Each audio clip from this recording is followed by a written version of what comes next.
Alors mes amis de Camp Gilgal TV, que Dieu vous bénisse. Je suis dans la joie d'être avec vous aujourd'hui. Ça fait un peu 2 semaines que je n'étais pas avec vous, surtout vous, mes amis de Camp Gilgal de la version française, je n'étais pas avec vous. Avant toute chose, abonnez-vous massivement, Et like la vidéo. Quand vous likez les vidéos, c'est comme si vous me donnez la munition d'aller dans la guerre et de faire la guerre pour vous. Et quand je fais cela, et ça fait du bien. Moi, je suis votre travailleur. Vous savez cela? C'est vous, vous me donnez le travail. Sans vous, je suis rien. C'est le Camp Gilgal TV. Abonnez-vous massivement. Venez. Abonnez-vous massivement. C'est votre humble serviteur, Bishop J. Nous allons aujourd'hui parler de l'école de la vie. L'école de la vie. L'école de la vie. Qu'est-ce que c'est l'école? À l'école, nous partons pour apprendre. À l'école, nous partons pour assimiler des leçons qui nous servira pour la vie de demain. À l'école. Je sais que pratiquement 98% de la population du monde entier ont fait un chemin de l'école. Il y en a qui n'ont pas terminé leurs études, il y en a qui ont terminé. À l'école, c'est divisé l'école maternelle, l'école primaire, l'école secondaire et l'école universitaire. Dans le milieu universitaire, il y a aussi des postgraduates. En anglais, on dit ça, des postgraduates. Et ça nous apprend à être quelqu'un dans la vie. À la fin de notre étude, nous devenons des médecins. À la fin de notre étude, des avocats, des théologiens. Nous devenons des économistes. Nous devenons des docteurs. Nous devenons des historiens. Tout ce que la vie que nous avons embrassé à étudier, la science que nous avons embrassé à étudier et qui nous apprend. Et qui nous a donné, qui nous a façonné. Nous devenons cela. Nous parlons le langage de ce que nous avons appris à l'école. Nous parlons ce langage-là. Mais j'aimerais vous parler de l'école de la vie. L'école de la vie. L'école de la vie, des fois, est trop dure. L'école de la vie. Yéban, école classique, il y a vie, et ça dure à un moment. C'est trop dur. Et quand ça te bat vraiment d'une manière trop dure et féroce. Ça te met par terre, tu vois. L'école de la vie peut te laver. L'école de la vie. L'école de la vie peut te déshabiller. L'école de la vie peut te mettre d'une manière que tu n'as pas vraiment entendu. L'école de la vie. Dans l'école de la vie. Ok, dans l'école de la vie aussi, tu vois, même dans l'école normale, vous échouez une classe, on vous donne la chance de reprendre. Même dans l'école de la vie, vous échouez, vous donne la chance de reprendre. Mais, dans l'école normale, vous échouez, vous donne la chance de reprendre. Vous échouez encore, vous donne la chance de reprendre. Et troisième fois, comme ici en Afrique du Sud, on ne vous permet plus, on vous chasse de là-bas. On dit que vous n'êtes pas capable d'assimiler ce qui est. Même dans l'école de la vie, vous échouez, on vous donne la chance d'apprendre. Il y a aussi la conséquence dans l'école de la vie. Il y a la conséquence. Je peux vous donner par exemple cet exemple. Quelqu'un te donne la grossesse, et tu deviens enceinte, et tu vois que dans l'histoire d'être enceinte, laisse-moi te dire ceci, nous les hommes, nous avons l'avantage, parce que ce n'est pas nous qui prenons la grossesse pendant 9 mois. C'est-à-dire pendant ces 9 mois-là, tu vas subir l'humiliation, ta famille peut te chasser, les gens vont se moquer de toi, et que toi tu disais, tu parlais beaucoup, maintenant tu es enceinte, et l'homme là qui t'a donné la grossesse n'est plus là, il a fui. Oh, il est parti. Il a pris la poudre d'escampette. Il est parti.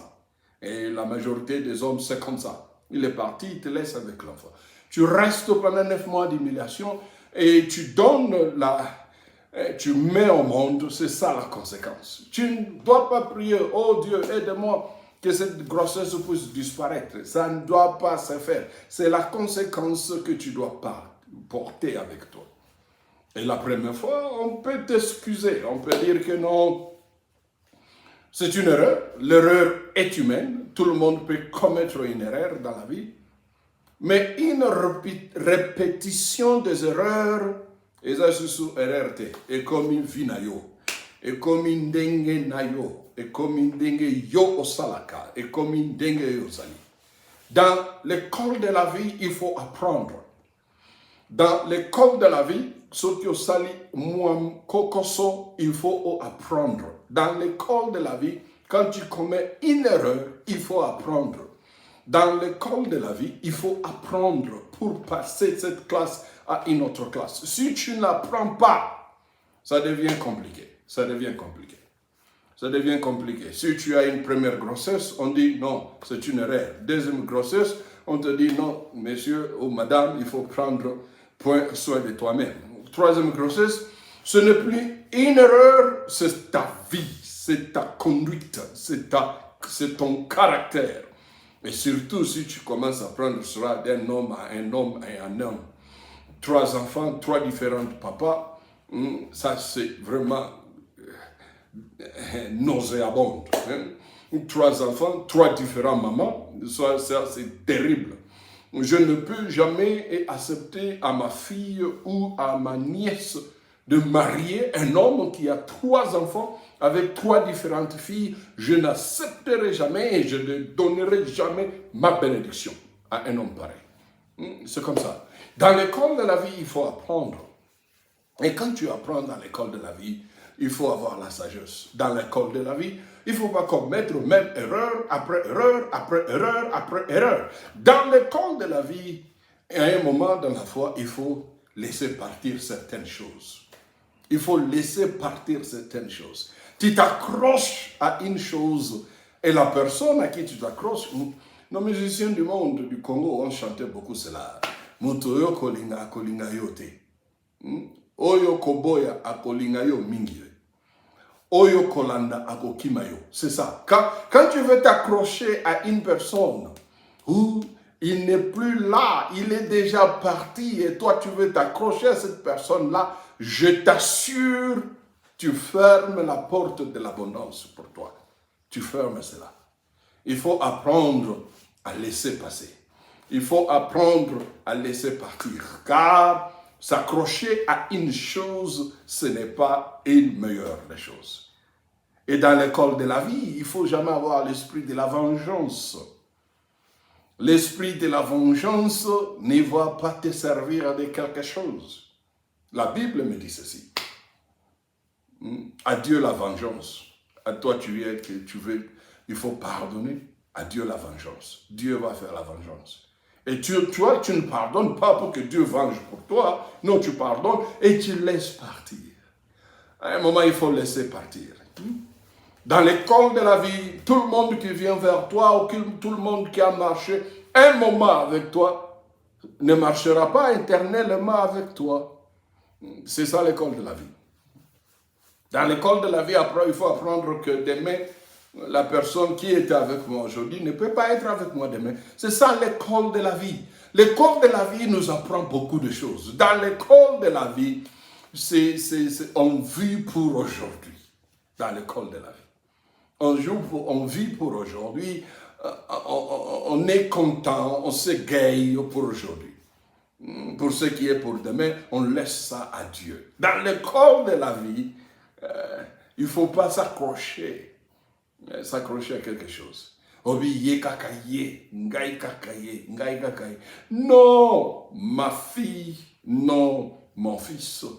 Il faut savoir bien faire le choix. Dans l'école de la vie, il y a le choix. Tu as l'habilité et la capacité de faire le choix. Tu as l'habilité et la capacité de décider. Il faut avoir cette sagesse.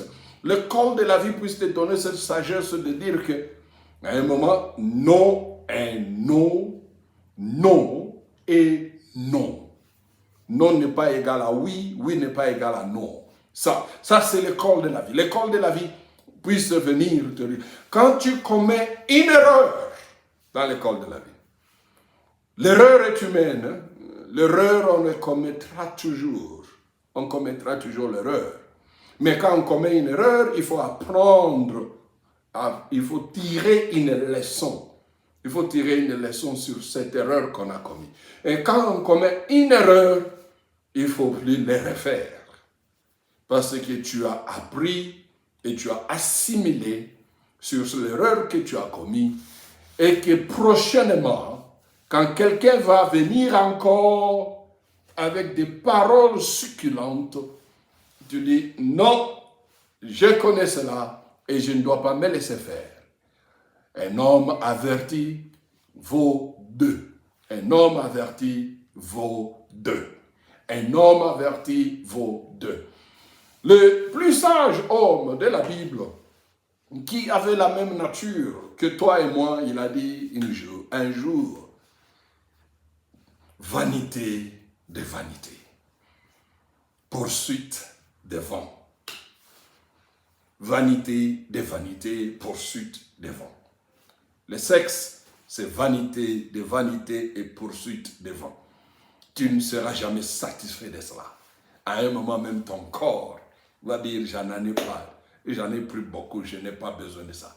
Vanité de vanité. Hein, tu comprends maintenant? Vanité de vanité.